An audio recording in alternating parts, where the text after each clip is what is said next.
Marine Le Pen, vous avez la parole.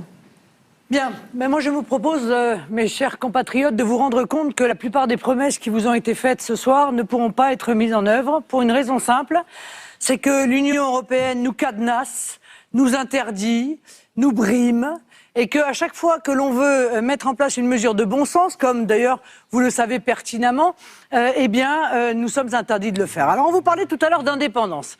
L'indépendance, ça ne consiste pas à se soumettre aux technocrates de Bruxelles. L'indépendance, ça consiste à décider pour nous-mêmes.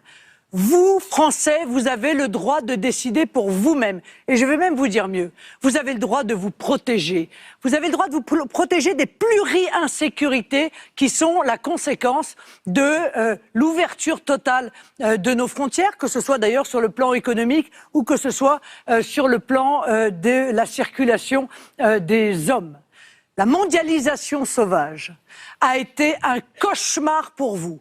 Baisse du pouvoir d'achat, délocalisation en masse, chômage qui n'a cessé de s'envoler au fur et à mesure des ans. Il est temps de retrouver la protection de la nation. Alors moi, je vous dis quelque chose de très simple.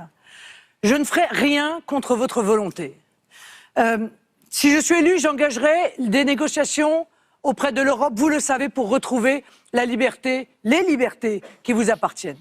Et puis parce que ce choix est tellement engageant, j'organiserai un référendum. Et vous pourrez vous faire votre opinion dans le cadre d'un grand débat national. Je ne sais pas ce que vous voterez. Vous voterez oui ou vous voterez non. Vous aurez en tout cas la liberté de ce choix. Mais ce qui est sûr, mes chers compatriotes, c'est que moi je respecterai la décision que vous aurez exprimée à l'issue de ce référendum. Je ne ferai pas comme en 2005 où vous avez dit non et la droite et la gauche, ont dit oui à votre place. Alors moi, je vous appelle à la liberté, je vous appelle à remettre la France en ordre, parce que le désordre est généralisé, et je vous dis qu'il n'y a pas de fatalité à ce que vous vivez. En réalité, c'est la conséquence de mauvais choix politiques. Il suffit de faire des bons choix politiques pour que, immédiatement, la situation s'améliore pour vous, pour vos enfants, pour vos parents.